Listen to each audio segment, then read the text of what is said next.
The following is a Hoop Ball presentation.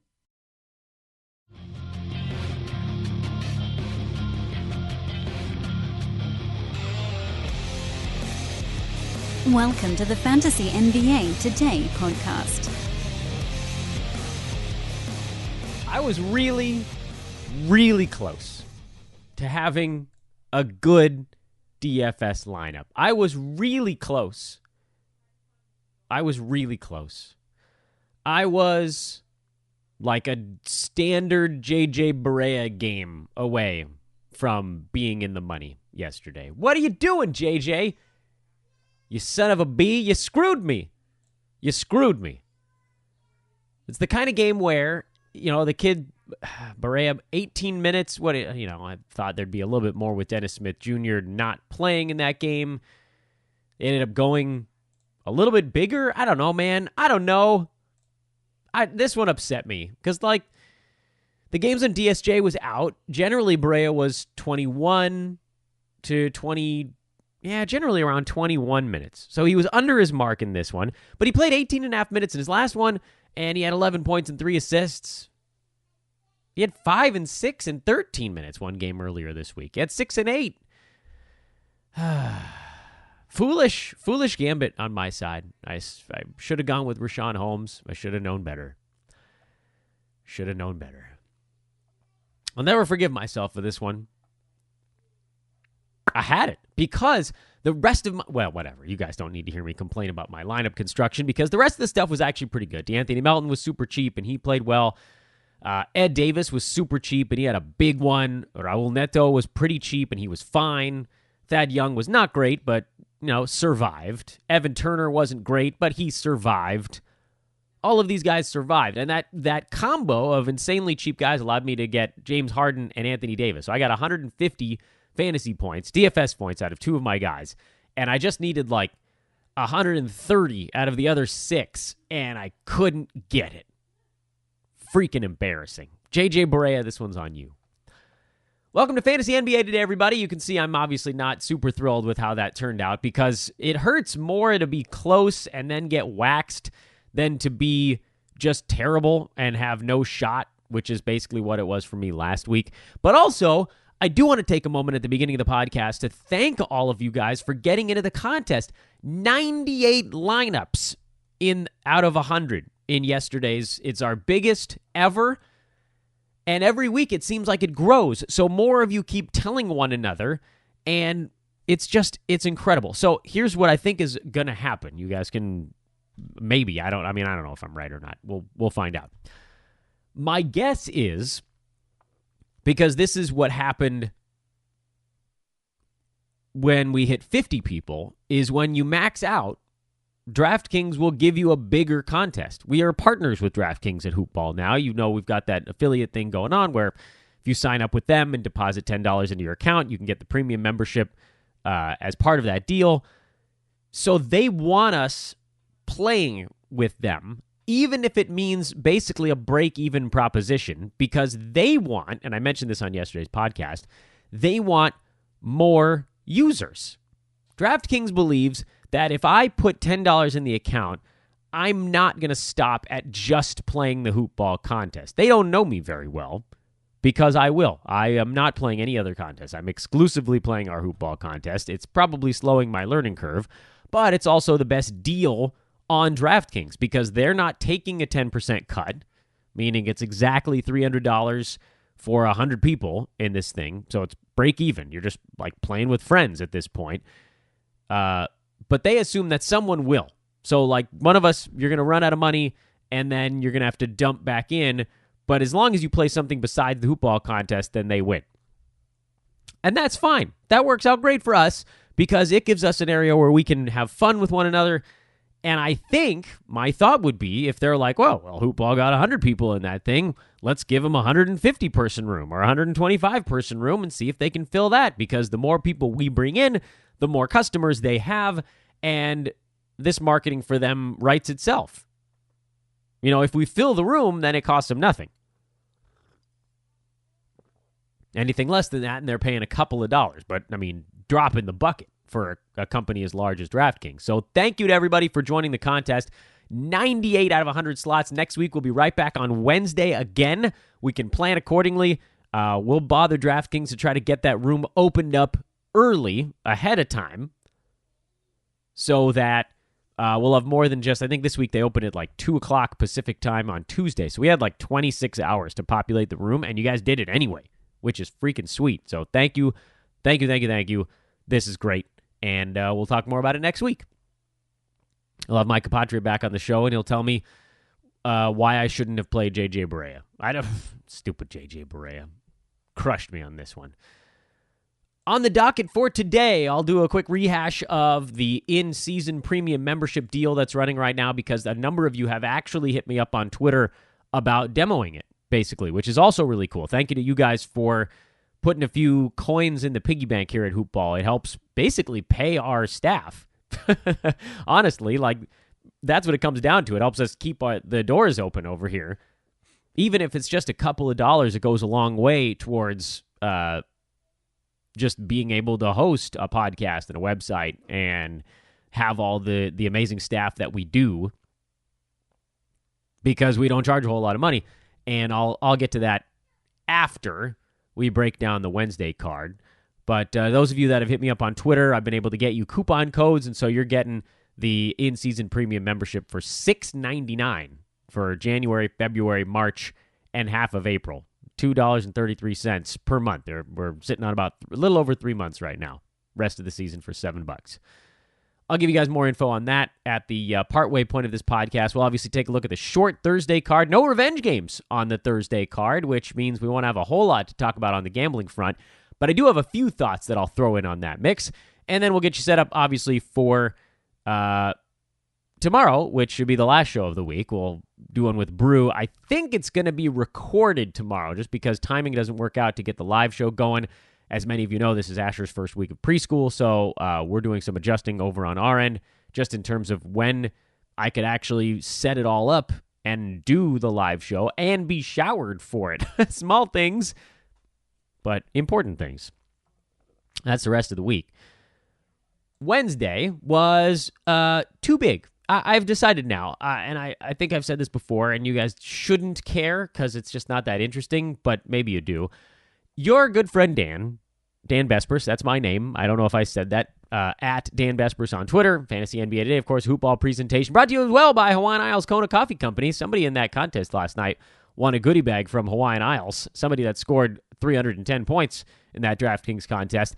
At HI Kona Coffee. Check them out on Twitter. Go to hawaiianisles.com. We'll talk more about them later in the podcast as well, because I want to jump into the Wednesday results. Too many games. 10 games is too many. It's too much to think about. Too many things going on at the same time, because most of the teams are clustered at 7 o'clock Eastern time. I don't know. I did Eastern for that one moment. I'm on the Pacific Coast. Too many 4 o'clock and 4:30 and 5 o'clock start times. Everything's just going on while I'm in this whirlwind of trying to get dinner ready. And then you got these handful of late games where it's just like, all right, well, the night's petering out now. Hang on. If they're good, outstanding. If they're not, then you're really in a creek. Early games. There's something going on in almost every ball game these days. Washington was the team we were watching in that first one. Washington, second half of a home-and-home. Wizards got blown out in Philadelphia, and the line didn't move nearly far enough between those two games. This was golden when I saw it. This was a Washington plus 3.5 at home. They were only catching 8 on the road when they got blown out. That line should have moved to at least 2, and you figured maybe even closer to a pick'em. So Washington catching 3.5 was a fantastic value. They ended up winning this game outright by 17. It was also a double revenge game on top of the home-and-home situation. Bradley Beal, 34 points. Otto Porter, big game, 23 and 6. Efficient, 3 steals. I like it. Tomas Satoransky, 4 points. Oh, well. 5 rebounds, 11 assists, 3 steals. Beautiful thing. He's 1 or 2 made buckets away from a fantastic fantasy line, and you're riding that the rest of the way, guys. Don't panic on Sato. His low usage lines are going to be really nice. He rebounds from the point guard spot. He assists. His percentages are usually pretty damn good. Missed his shots in this one, but he's going to be fun. Problems here. Problem number 1 is Jeff Green. He was a guy I mentioned that I thought would lose playing time to Otto Porter, and that's exactly what happened in this ball game. because Trevor Ariza still got his 31 minutes. Porter played 33, Sato 29, Beal 37. And the center position, this is the one that I think is going to be driving everybody up the wall after this particular ball game, or really after the last couple of ball games. Thomas Bryant. The Thomas Bryant hype train really got going. I mean, going hard over the last 2 weeks or so, and rightfully so. He was dunking. Dare I say he was mega dunking. Problem is, and there are a couple of them. Problem number one is that he wasn't going to shoot basically 90% for the rest of the year. He was on an insane run. Remember, I mean, look, go back to December 22nd when he had that 14 for 14 game against the Suns. He had 31 points and 13 rebounds. You didn't really think that was going to keep up, right?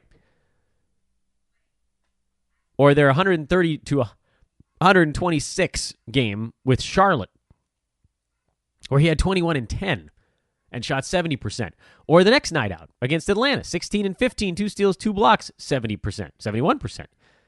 In Miami, 10 and 5, 71%. At Oklahoma City, 14 and 7, 75%. Yes, the shooting percentage is good. The minutes, however, have been trending down. And on top of that, by the way, he's not going to shoot 70% forever. Even as a center, it doesn't happen. The best of the best don't put up that mark. And then Rudy Gobert, he's leading the league in field goal percent right now, and he's at 66. So don't expect Thomas Bryant to do better than Rudy Gobert.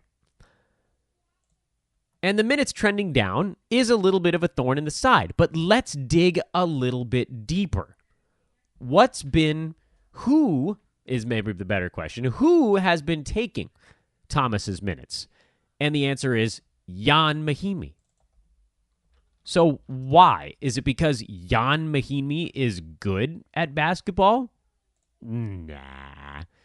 Is it because he's significantly larger than Thomas Bryant? Not really, actually. Jan's probably got him by about an inch. They're both listed at 6'11". I think Thomas Bryant's probably more like a 6'9", 6'10", and Mahimi's probably more of a 6'10", 6'11". He does have him by about 15 to 20 pounds of muscle. He's an older guy. Jan Mahimi was born in 86. Thomas Bryant, 97. So he's got him by a decade of just like rounding out an adult body. Thomas Bryant's 21 years old. So let's not forget that. He still gets pushed around. Some of that weight is a little soft body stuff. And then the other question that this is the one that really gives the solution to your problem is, who have the opponents been in this kind of up and down run for Bryant? It was easy to say that Thomas Bryant was putting up numbers on days when he got hot. But if you dig deeper, there's more to it than that. Since that massive blow-up game on December the 22nd, the one against Phoenix when Bryant kind of had his coming out party, or you could even go to the Lakers game, what that one you'd call a revenge game, so, whatever on that front. Let's start at the Phoenix game. DeAndre Ayton, yeah, big guy, but not moving anybody around in his rookie season. He's out there getting easy looks and rebounds, but he's not a post presence. A lot of mid-range stuff. Great. Thomas Bryant got hot. He was able to stay out there. At Indiana, it's a tough matchup against Miles Turner. That one I don't have a great explanation for. They did get blown out a little bit. At Detroit, Andre Drummond and Blake Griffin, the front court. That's a little much for a young guy to handle trying to defend. Chicago, yeah, fine. 12-8 with 3 blocks. Easy. That's an easy one to play Thomas Bryant 30 minutes. What, Wendell Carter Jr. going to push him around? Larry Markkinen going to push him around? I don't think so. Charlotte? Nope. Even if Cody Zeller was healthy, wouldn't matter. I think he was actually in that ball game. He's not pushing him around. Zeller, is he 6'10"? He's a slasher at center. He's not banging bodies with you. Atlanta? You think Dwayne Dedmon is going to move him off the spot? Nope. So he's racking up minutes. 29 against Chicago, 35 Charlotte, 39 Atlanta, 23, 21, 17, 14. Fouls, not really an issue. He hasn't really picked up fouls at all. But look at the opposing centers in the last 4 games for the Washington Wizards. Hassan Whiteside, Steven Adams, Joel Embiid, twice. Yikes. Joel Embiid has made a lot of much better players look very bad. He's gotten much better players into foul trouble and pushed them out of the ballgame. He's a load, people. So if you're wondering why Jan Mahimi is playing more minutes than Thomas Bryant over the last 2 ball games, the answer is very simple. The space process. Should this trend continue, I might become a little bit concerned. Let's look ahead. Who do the Wizards have in their upcoming matchups? The Milwaukee Bucks, who trot out a Brook Lopez who likes to float out towards the perimeter. So that one's a coin flip. Thomas Bryant probably as good as Mahimi at chasing somebody out to the three-point line. If they ever let Lopez go to work in the low post, that's a spot where they'd probably want Mahimi. And then, of course, you've got Giannis coming downhill. So this could be a bad one.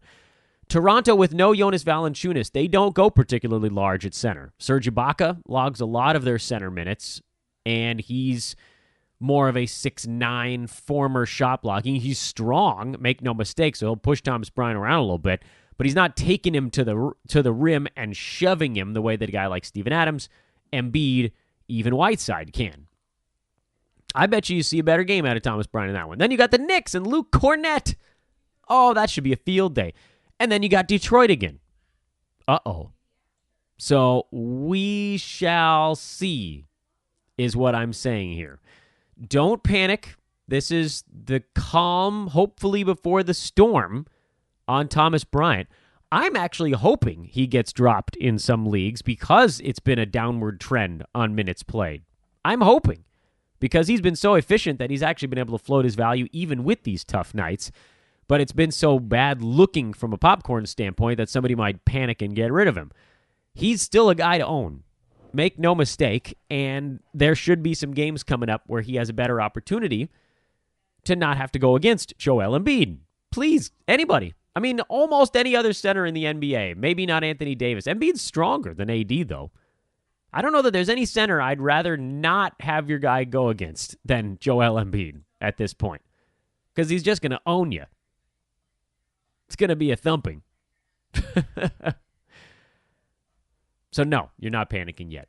Moving along, I wanted to spend a little time on that one because I thought it'd be interesting for our plan going forward. Indiana-Boston was a blowout. There wasn't really much we were watching in this one. Boston now healthy again, so they're back to a too many mouths to feed situation. Indy without Miles Turner, likely for next couple of ball games. The shoulder not improving as fast as they'd like, and they get a lot worse when he's not in there. You could probably fade them. Their defense suffers hard when he's not on the floor, but nothing from a fantasy standpoint. That's really more of a sports betting thing. We continue. Atlanta, Brooklyn. Plenty of things to talk about in this ball game. Jeremy Lin being the big one. I know, John Collins went for 30 and 14, so you're like, Dan, why is he not the story? Well, because he's owned in 95% of leagues, right? Like, what do you care about a guy? That's ridiculous. Dwayne Dedmon played well. He had 4 blocks, got himself into foul trouble, and didn't really get minutes late when this started to get away. Trae Young, 17 and 7, but he had 6 turnovers in this game. His efficiency was a little bit better. And Kevin Huerter had 37 minutes under his belt. He went for 14 and 10, didn't hit any three-pointers in kind of a weird back-ass-words line. DeAndre Bembry played 29 empty minutes, and then that was kind of it because Prince and Bazemore are still out. What does it all mean, man, as I like to now quote on the podcast? Well, Jeremy Lin got 28 minutes off the bench in this ball game. Some of that is because the Nets don't go particularly large in the backcourt. They played Shabazz Napier alongside D'Angelo Russell at times, so that allowed Atlanta to play Jeremy Lin on Russell, and Trae Young could handle the very small Shabazz Napier. Joe Harris, he's more of a swing man. He's taller, but he's an outside shooter, so he's not going to beat these guys in the post for the most part. So that did, and you got Spencer Dinwiddie as well, whose Nets like to go with sort of a 2-point guard lineup at times. So that gave Atlanta the opportunity to go with 2-point guards of their own. I think they liked what they saw over these 2 games with Jeremy Lin and Trae Young playing together at times. Young is still getting more of the assists, but there's a certain stabilizing presence having a guy like Lin out on the floor, even in an inefficient ball game like this one. So I picked him up thinking that, you remember yesterday's podcast, I picked up Jeremy Lin thinking Herter was going to miss 2 to 3 games with a calf issue, but it's seeming like that was maybe just a scheduled rest day for him. But Lin was good anyway. So hang on tight, because if he's going to get 28 minutes off the bench, he could be an excellent fantasy player. He's a top 75 guy in 28 minutes a night because he's not going to shoot 28%. And if he takes 18 shots, which he won't, you're looking at a guy that could score 20 points with that number, with that volume. I wouldn't expect that. Dial the volume back down. Let's hope for 12 or 13 shots. He'll get you some assists, some steals. He'll usually get you a three-pointer. Good volume free throw dude. The question really is how long he can stay healthy, and the answer is probably not that long. But you ride it while you can. That's all I got on that front. I'm not going to do much with the Nets. I mentioned Ed Davis, I think it was yesterday or maybe the day before, as a potential rebounding specialist. Then he went out and got you 16 boards in this ball game. So that was cool, I suppose. There's a usefulness for that, but nothing else really going on that Brooklyn side. Milwaukee, I'd like to say they put the clamps on James Harden, and they did enough. They forced him into 9 turnovers. That was probably the difference in the ball game. Big third quarter for the Bucks. Harden had 42, 11, and 6. Austin Rivers had 13, 4, and 2. He played 39 minutes. PJ Tucker played 43 minutes in this game and didn't hit 7 3-pointers, but it was very productive. 8, 8, and 7 with 2 threes, a steal, and a block. So it looks like maybe he's going to start to bounce back a little bit. And that's as far as the list goes beyond Clint Capella. I'm hoping we get Chris Paul back in about 2 weeks. I would expect by the end of the month. That's my target date. Interested to see what happens to Austin Rivers when Eric Gordon comes back. That'll be a question that we can put on the Rockets as well. Cleveland, New Orleans. Niko Mirotic made his long-awaited return at 17 points in 22 minutes. He looked fine. Why all the missed time, Nico? Elfrid Payton did have 9 assists, but the other stuff disappeared. And as this team gets healthy, that's going to push Elfrid farther and farther down the pecking order. And he's not a top 100 guy. I keep telling you guys this. For the Cavaliers, they actually led this ball game for a while and then just lost it all in the second half. Couldn't keep up with the Pels, who put up a $140 in regulation in this ball game. Tristan Thompson, 6, 10, and 5. They didn't play him late. He looked tired. He was also a game-time decision with a foot issue. Jordan Clarkson had 3 steals and 3 blocks in this game, and that might be his quota for the month. So, no. I mean, fine. Like, I have him in a points league. I have no problem with him there. But this is the type of thing that's not going to happen often. Maybe ever. I would venture to say this is probably the only time he's ever had 3 and 3 in his life. In his NBA career, I should say. Memphis finally got a win. We were watching the Grizzlies to see if they'd stop their complete straight downward, I don't know, it's not even a spiral. That's a nosedive they were on. Marc Gasol, 26 and 14. Nice to see him look healthy for once. He could use a couple days off somewhere in there. JaMychal Green played well off the bench in this game, so he got the minutes, and Jaren Jackson took a seat. Mike Conley was a little slowed in this ball game. Kyle Anderson was okay. The guy we were watching was Justin Holiday, who did get 20 minutes, so that number up from the last one. Garrett Temple down to 27. Those two guys basically just split the shooting guard minutes right down the middle, and that's not great for our purposes. The hope is that one of them, hopefully Holiday, can weave his way into some small forward minutes as well, because Kyle Anderson was only out there for 33 minutes. That means somebody's got to pick him up. Does it have to be Omri Caspi? I hope not. Anyway, I'm holding Justin Holiday where I can for one more week just to see if he gets ramped up. We had a conversation on Twitter yesterday, and I'm guessing some of you saw it, with a couple of folks that cover the Memphis Grizzlies, including their TV play-by-play guy. I believe his name is Pete. Make sure I get the last name right before I say it on a podcast, who was very kind, Pranica, the last name, who was very kind to look into it, actually. And he talked to Holiday, who said he was sort of still learning some stuff and actually just had his first practice with the team yesterday, or 2 days ago, I should say, the day before the game. And it was nice to see him play a little bit more. Dylan Brooks being out for the rest of the year. They're going to have to find a way to fill that void, and I don't think they traded for this dude to not play him. So let's give him a little bit more buffer Just a little bit more. If you're in a points format, I could understand ditching him because he was already kind of hanging on by a thread. But in a 9-cat format, the steals, the blocks, the three-pointers, he'll get you a few rebounds, a few assists. He's just too good in 9-cat to punt that quickly. So give him a little bit more leash. We're only 3 games into a brand new team where he's not going to be a feature guy. Phoenix lost to Dallas by 10. Rashawn Holmes was brilliant again. 28 minutes in this game. DeAndre Ayton got himself into foul trouble and wasn't playing well anyway. DeAnthony Melton fouled out. We thought he might have a decent ball game with Devin Booker gone, and he picked up 6 fouls. The Suns committed 34 fouls in this game to the Mavericks 17, so that was a little bit off kilter. Luka Doncic and Harrison Barnes drawing a lot of them. So it put a little bit of a thorn in things, but Josh Jackson did a nice job filling in for Booker. Melton ended up getting 4 defensive stats in this ball game. Mikal Bridges had 2 threes and 2 blocks to sort of round out what was not a great line, but one that won't kill you in 9-cat. And those were sort of the guys we were watching. And Rashawn Holmes, he's a must-own, must-start guy and has been for a month and a half now. Jackson's your streamer. Melton and Bridges are your guys that you can take a chance on with Booker out. I think you probably stick with Bridges even when Devin's back. And then with Booker back, I don't think you can play Melton anymore. Jonathan Isaac did not play well. And, we're at that point. I said it on 1 or 2 podcasts back. We're at that point where there's so many injuries right now. You just sort of can't afford to stash a guy who's not doing anything useful for your team. So I've had to move on from Jonathan Isaac in a number of places. I honestly wish, if I didn't have a bunch of injuries on those teams, I'd still be squatting on Isaac because I think there's going to come a time this year where he ends up getting a nice role on this team. The Magic are falling apart at the seams, ladies and gentlemen. They've lost 4 games in a row. They're 7-13 on the road. They're 17-24 overall. The Nets, the Heat, the Hornets are playing a little bit better these days, and slowly but surely the Magic see that 8 seed starting to drift away. They're now 2.5 games out.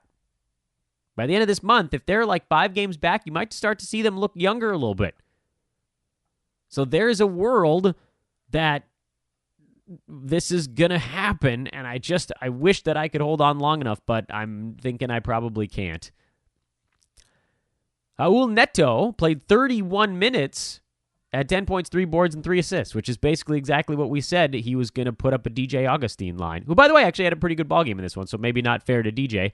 But in general, Neto gave you a DJ, which is right around 10 points and very few rebounds and a couple of assists. Augustine on the year, by the way, averaging 11, 2, and 5. And I think if Neto gives you that for the next 2 weeks, then he's probably worth streaming if you need that last point guard spot, which I do because a lot of my guards are on the shelf right now. But it's not going to be interesting. It's not going to be fun. Right? He's not like a fun guy to own that's going to pop off in one of these games. He's going to be a very late round plodding point guard type. And that's the cap, man. That's the ceiling of that. There wasn't a whole lot going on in that Portland-Chicago game. We're watching to see what Bobby Portis would do. Supposedly, he was going to get 24 minutes, but he only logged 19 of them. Was it because they were getting beat up late? I don't know. Regardless, he gets out onto the floor, and he goes chucking. Portis, 15 points and 6 boards, 3 3-pointers in only 19 minutes. He took 12 shots in those 19 minutes. And when you have that type of green light, whether or not the coach gave it to you, you're taking it. I guess there's a universe where that's useful. He's definitely a good points league guy.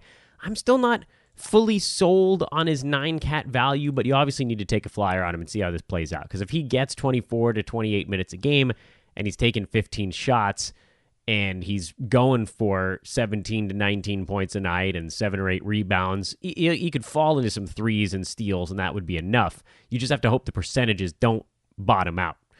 Wendell Carter Jr. played well in this ball game.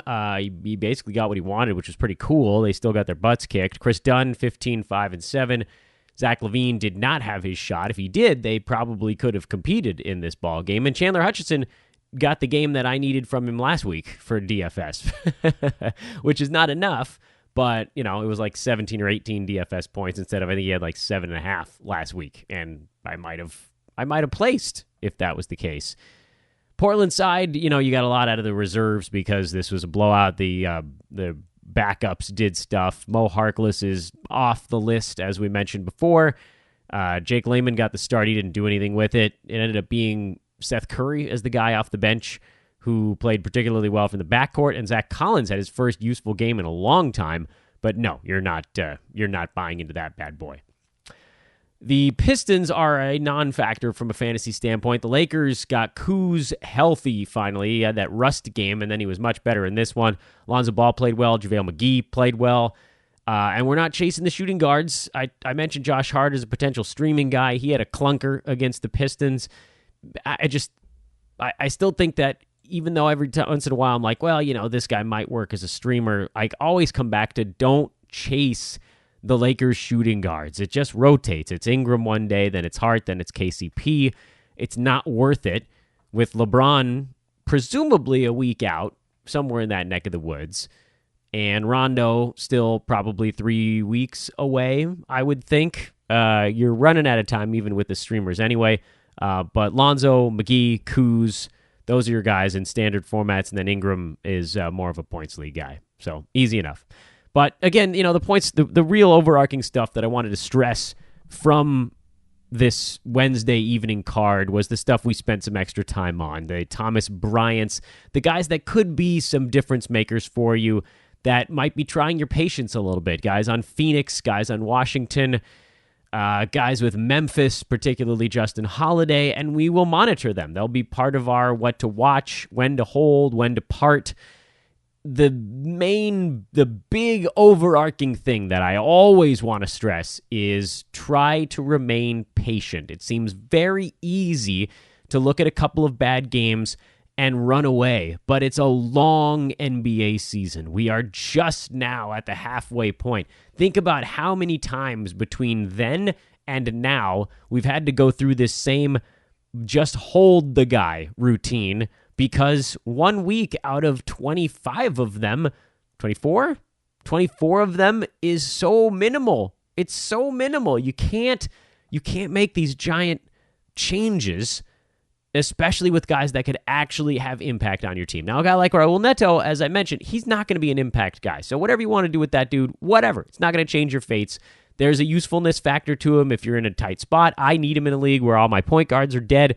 Not dead, you know what I mean. They're hurt. I don't want to fall into that same trap as whatever Derrick Rose was saying the other day. But these guys like Thomas Bryant, where if he gets his 20-some-odd minutes, he could be a massive difference maker. You just can't punt on that. It's why I held on to Darren Collison all year. Guys where they can make. It's why we told you guys to hang on to Jeremy Lamb early in the season and Slow-Mo early in the season. Guys that can be that good for that long don't grow on trees, and you have to exercise some level of patience with them. Want to remind everybody again this massive deal we've got going on for our in-season premium membership. And I'll stop doing it when you guys stop getting it. But it seems like lately, the fact that I've been talking about it has actually spurred a few of you into giving it a look. And I think you're going to be happy you did. It's all of the good stuff that I always talk about. It's the live interactive video shows with Hoopball Pros. So Sunday afternoon, you got Ethan Noroff. Ethan Noroff, guys. This dude was at RotoWorld for a decade. Big-time fantasy dude. He's with Chef, our awesome waiver wire guy, and Team Ranker. They host that Sunday live show. Brewski, myself, we do the weekly lineup shows on Mondays. You've got a revolving cast, they're just incredible. And I have the list in front of me. I prepared myself for today's show. You got Hank Aaron and Corbin Ford hosting the Monday night show. You got JC, Eric Yaong, and Riaz Danani hosting the Tuesday night show. You had Mike and Brandon hosting the show from last night. You had Josh and Suryo hosting the show tonight. All of these shows, you can actually just hop onto YouTube and interact live with the Hoopball Pros. You can ask them questions about your specific basketball team. It's amazing. It's so accessible. It's something that other websites can't offer, aren't offering, and it's why this premium membership works so well. You can get into that thing and you can be like, dude, this is what I'm thinking right now. I got 15 roster slots. I got these 3 guys hurt. I need someone to fill this utility spot tomorrow, and I got to make the move a day in advance. Should I pick up Raul Neto, or should I pick up Jeremy Lin? And they will answer your question for you live on air. Other people can see it too. It's so worth it. And it's $6.99 right now if you use one of our coupons. If you need one, just ask me on Twitter. I'll tell you one that I know works right now. Neil, Neil, is a functional coupon code. We gave that one out 3 months ago when Neil Rochlani was on the podcast, and it still works. Neil. That knocks $3 off the $9.99 price, so you can get the in-season premium membership for $7, $6.99 for the entire rest of the season. Not $69 a month. It's $6.99 total.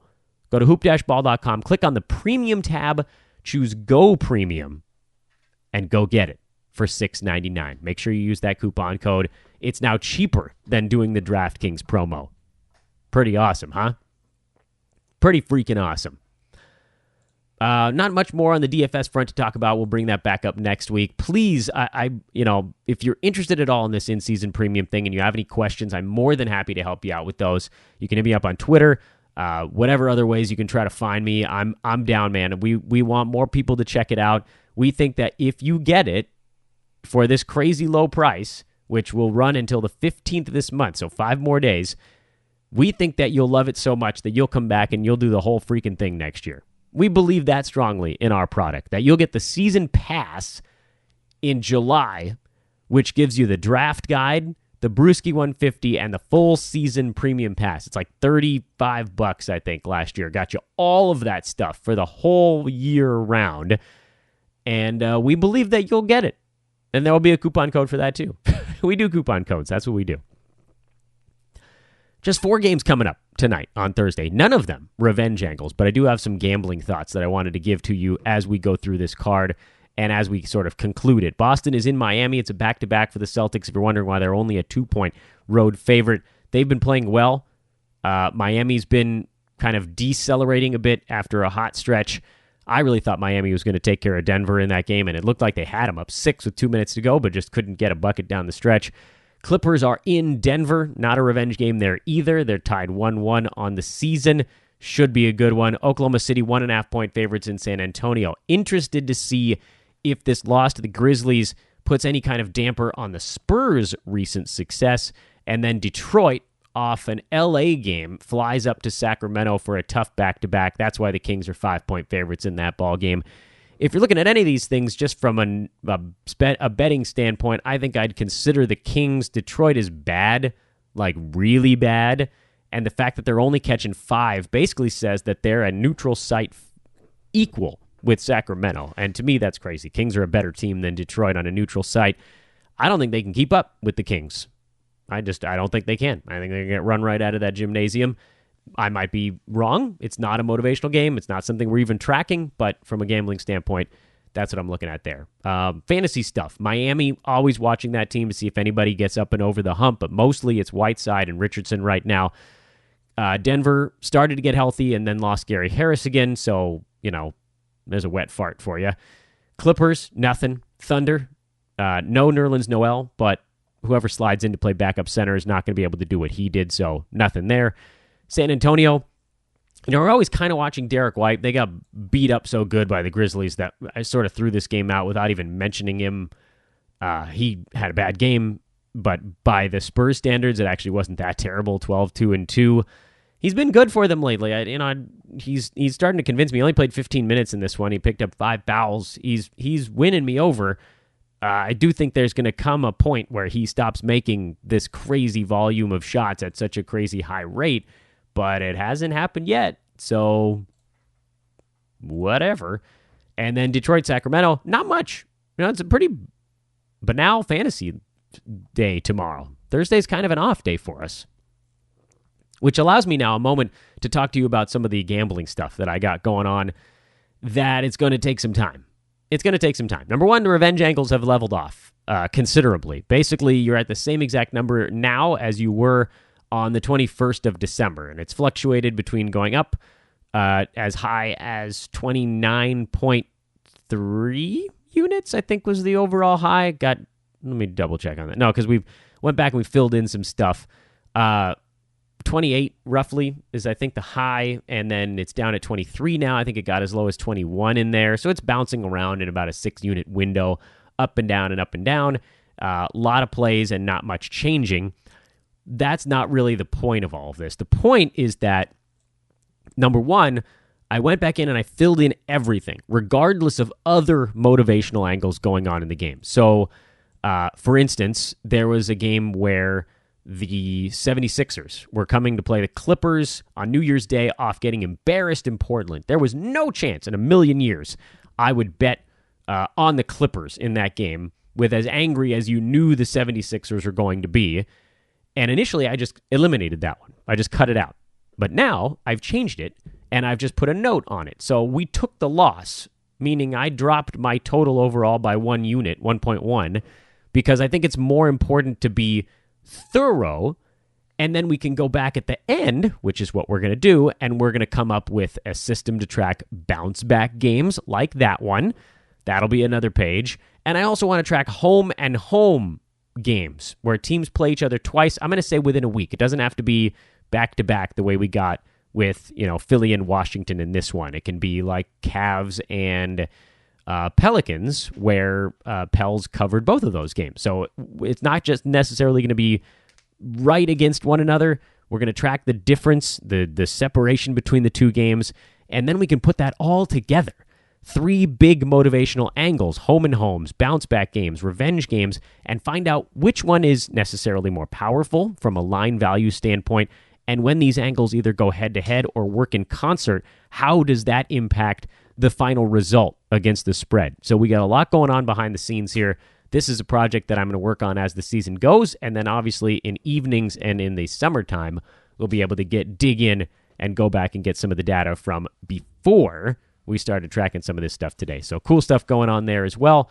Fantasy stuff continues, and that's basically it. This is what happens. You guys tell me that I don't talk fast enough, and then I get on these shows where I don't have a guest, and I start talking too fast, and I run out of things to talk about at the 43-minute mark. This is a catastrophe. We may just go a little bit shorter on today's show. That might just be the long and short of it. Ha-ha. Like what I did there? Brewski on the podcast tomorrow. And that'll wrap up the week. I think I lost track of the days earlier in this. Did I say today was Wednesday's podcast? It's Thursday's show. I've lost my mind. I'm not going to go back and listen to the whole thing to find out where that was to edit it out. You guys are going to hear it, and then you're going to forget that I said it, and then you're going to get to this point of the show, and you're going to be like, oh, yeah, Dan did say something totally stupid. And I thought, boy, that was dumb. And then I forgot that it was dumb, and then Dan reminded me that it was dumb. And this is how Dan kills time on a super short show. I'll sing a song to you here if you really want. Questions, hit me up on Twitter at Dan Besbris. You know where to find me on that front. You can also, of course, follow us at Hoopball Fantasy, at Hoopball Tweets. And I almost forgot to give a second shout out to our good buddies at Hawaiian Isles Kona Coffee Company. They have destroyed our Hoopball front office. And I mean that in the greatest way possible. Everybody's just like wired to the hill. There's 2 of us that don't do caffeine, and we're unable to keep up. These guys are just knee deep in it, and they're about to run out, which is pretty cool now. So this is perfect advertising because they've given us a taste, and now everybody wants more. And I suggest you guys do the same. You're going to get it. You're going to love it. It's going to be the one coffee that you get whenever you feel like just given that slight upgrade to a still very reasonably priced coffee, but one that's just so much better than the random crap you can get at Target or whatever. And it's easy, by the way. It's easy. Hawaiian Isles Kona Coffee Company. You can go to hawaiianisles.com, or what I'm doing literally while I do this segment of the show is going to amazon.com, typing Hawaiian Isles, and I get to ISL. And when I get to ISL, Amazon suggests Hawaiian Isles Kona Coffee. I'm going to press the down arrow. I'm going to press enter, and it's going to search for it, and you're going to see the best-selling classic single-serve K-Cups. So they do the Keurig cups. Their top-rated is the Hawaiian Isles Vanilla Macadamia. It's prime, by the way. The 24-ounce bag is prime. The 10-ounce bag is prime. The Kona Classic ground coffee, the medium roast, the 10-ounce bag. It's only $8. If you want to get the big fancy stuff, it's just a couple dollars more than that. I strongly suggest you check it out. The Vanilla Macadamia 10-ounce bag is $11.69. It's prime. It'll be at your doorstep in 2 freaking days. Get it. You'll love it. And then tweet at them at HI Kona Coffee on Twitter. Let them know how much you like it. That will officially do it for our show here on this Thursday morning. This is Fantasy NBA Today, a hoop ball presentation. Enjoy your night off, really. The 4 games, just sit back, relax, and watch some basketball. And we'll be back at it tomorrow. Brewski, the architect, El Arquitecto, will be joining me on the podcast. We'll break down another crazy week of injuries. God, I hate this part of the year with the injuries. Get you set up for the weekend, talk some sports betting, have a little fun. We'll probably make some 90s references as well. So long.